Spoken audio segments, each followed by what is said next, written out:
ام لسر راسپارده جناب سروک بارزانی لروجاوای کردستانی نه مخابن ایرو روجاوای کردستانی در روشکا گلک نخوش دایه گلک زحمتی وان دیتنه لی از باور دکم ابا نخوشترین روژین جیان وانه او ام دبینین هرچنده به هاتنا کاروان دزگه خیرخوازی بارزانی پیشوازی که گلک گرم و گلک دلخوش بون به هاتنا مچکو هم تیمک برفره بود زیرترج 105 کارمند ین دزگه خیرخوازی بارزانی و هر وسا کاروانه که دریجی هاروکاریا کو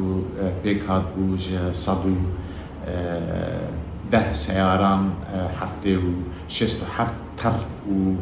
6 امبولانس و ین دیجی سیارن میدانی بود کو دیگل مدا بون ما دست بکریه به دابین کرنا خارنه یا گرینگ او کو تیم دزگه خیرخوازی بارزانی دوی کاروانی دا اگر مالک چی تجی دانا بیت ما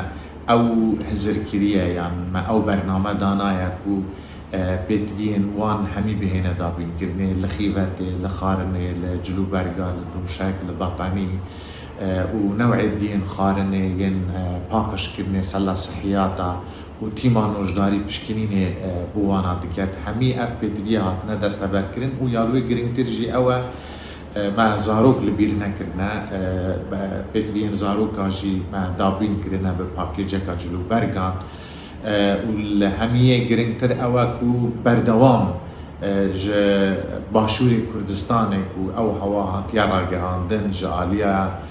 پارێزگایان حکوومەتە هەرێما کوردستانی و تایبەتیژی جەنابێ سەرۆکی حکوومەتە هەرێما کوردستانێک و ئیرۆژی جەنابێوی تەئکید کرد جوان هاریکاری و جوان بەردەوامیە وان هاریکاریە و پشتیوانیکردنا تیمên دەستگەهێ خێرخوازیê بارزانî ئەو کۆمبوونا ku me îro digel UN hebûn û pirseka giring jî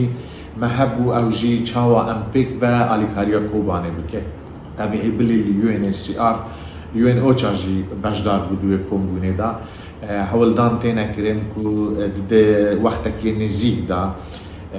كاروانك اليكاريان بگهيتا كوبانه چكو ام دزانين روشا كوبانه براستي روشا گلكا گرانا و دزگه خیرخوازی بارزانی چندین جاران اليكاريا كوبانه كرديه و ام دزانين كوبانه د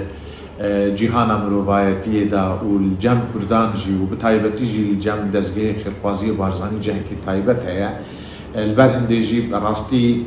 ما گرینگی که گلک وی کی دایا و او خواسته کن کوی خلکی جی آراسته جناب سروک بارزانی تینه کرنه جناب سروکی حریم کردستانه و جناب سروک حکومت حریم کردستان و دزگه خیرخوازی بارزانی تینه کرن جبوی کو آلیکاری بگهنه كوباني ما داخاز كر جوانا وما آمادهية خدر بريا بتشرك اكبيتن كو ام بشين بپشتیوانيا UN اليكاريان خو بگهنين كوباني